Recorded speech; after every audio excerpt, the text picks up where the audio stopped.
Amazon is one of the most technologically advanced companies on Earth. Algorithms, AI, satellites, drones.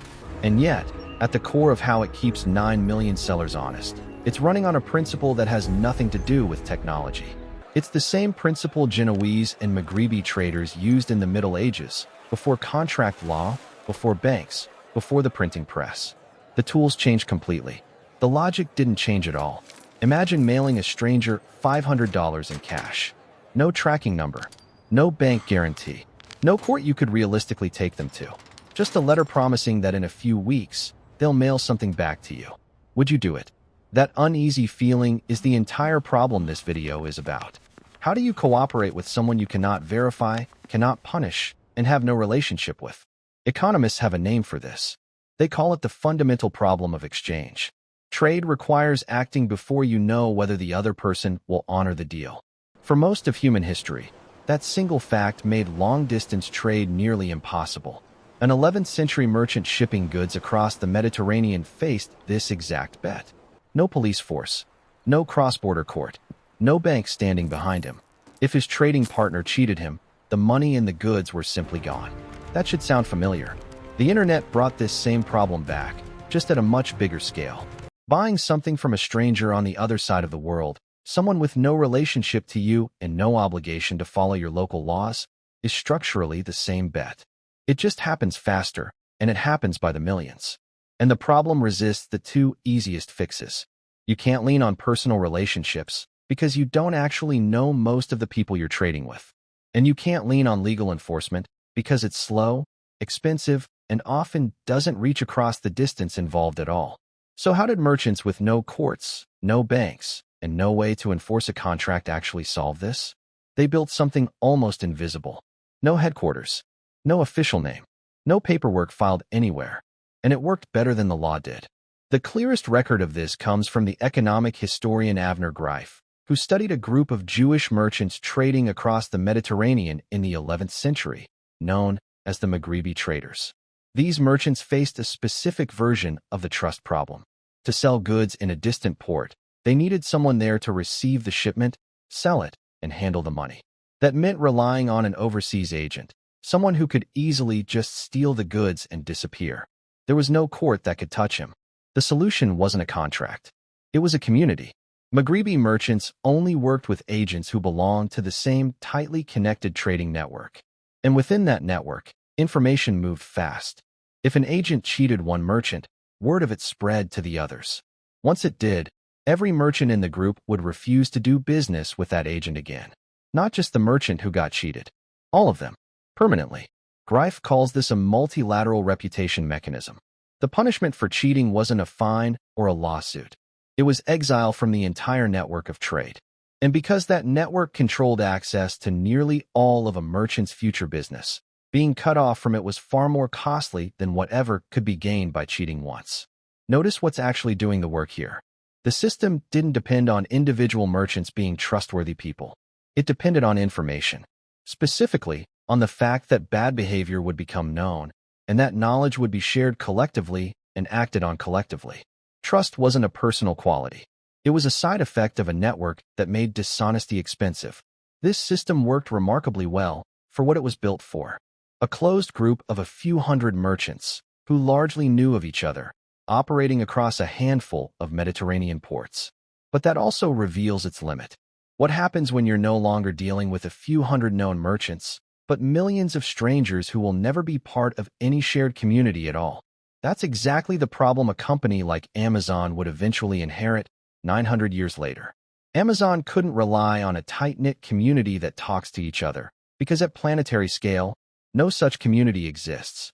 Buyers and sellers on Amazon are almost always strangers to each other, and they'll likely never interact again after a single transaction. So instead of relying on a natural community, Amazon had to build one artificially, using data instead of gossip. The mechanism is familiar to anyone who has shopped online. Star ratings, written reviews, seller performance metrics, return and refund policies.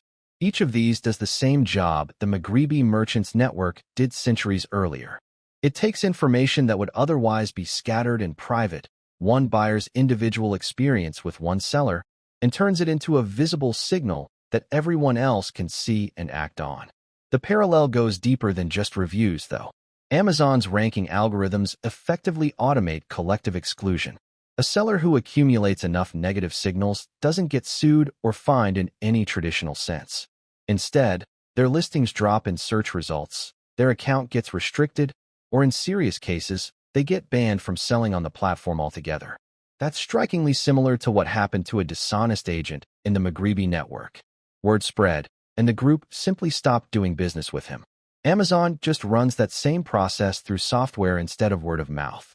There's also a modern equivalent to the kind of protection that trade guilds sometimes offered merchants. Amazon's A to Z guarantee gives buyers a way to get their money back if a seller doesn't deliver as promised.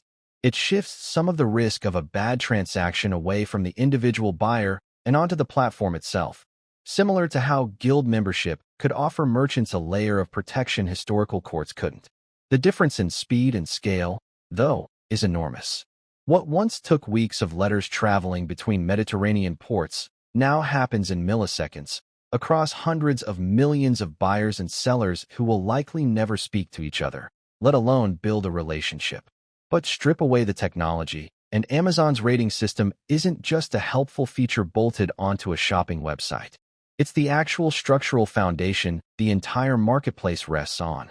Without some way to signal who can be trusted and to punish those who can't, the platform's core promise, that you can safely buy from someone you've never met, simply falls apart. Two systems, separated by 900 years, oceans of geography, and completely different tools.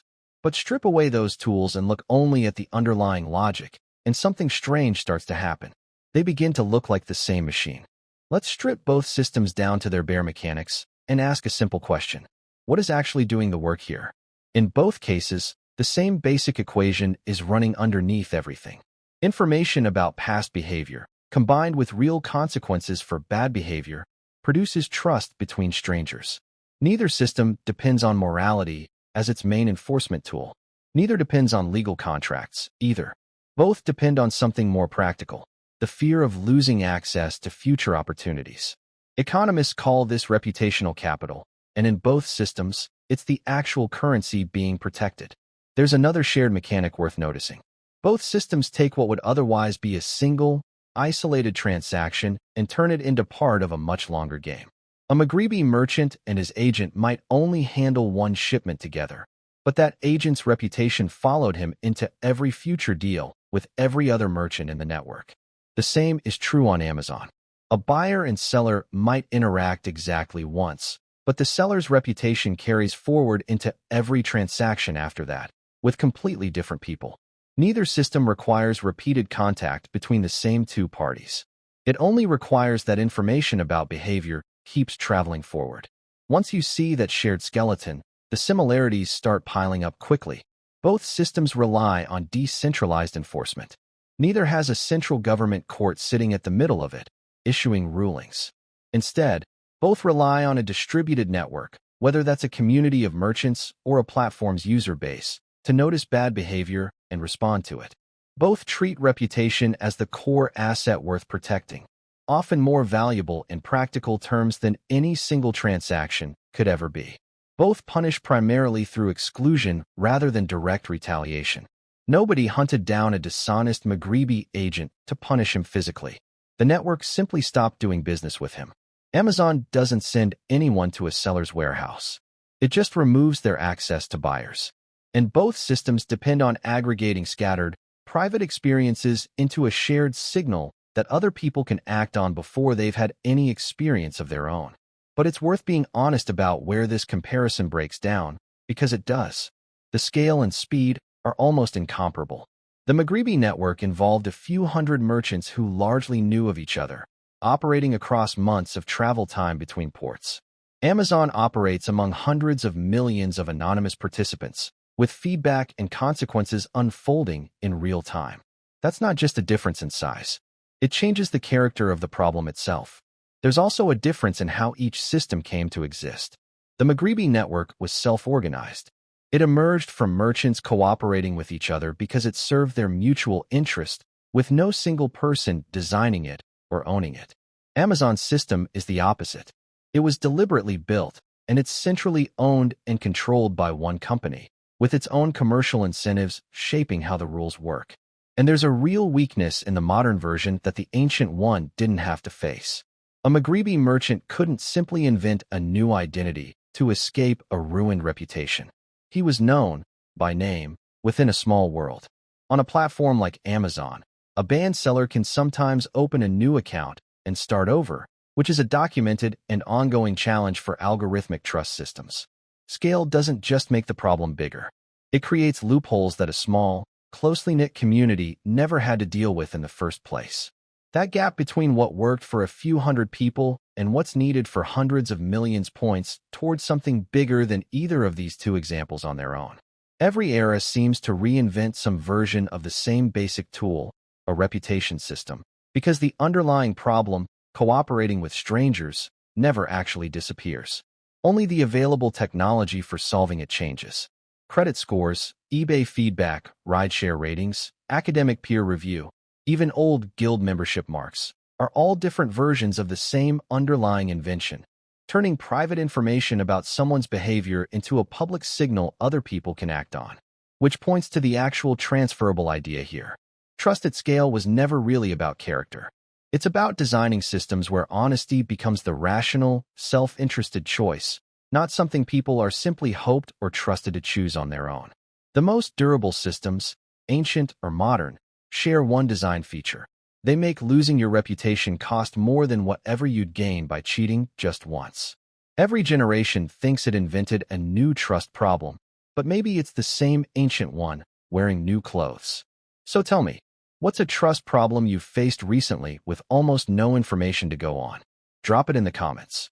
Let's see how many are just this 900-year-old problem in disguise.